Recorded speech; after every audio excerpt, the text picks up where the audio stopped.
Moving a refrigerator isn't just about lifting, it's heavy, delicate, and full of potential hazards. Let's walk through what it costs and how to move it safely without any stress.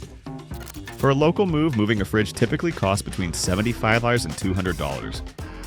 For long distance or interstate moves, prices range from $200 to $500, depending on the distance, size, and services needed. Several things affect the price. Size and weight, bigger fridges are harder to lift. Distance, longer moves require more labor and transport. Accessibility, narrow doorways, stairs, or elevators can add to costs. Before moving, unplug your fridge and let it defrost for a few hours. Remove all food and secure the doors with tape or straps. This prevents spills and protects the appliance during transport. You can move a fridge yourself if you have the right tools, like appliance dollies and straps. But hiring professionals reduces risk and may include insurance. For heavy or high-value fridges, professionals are worth it.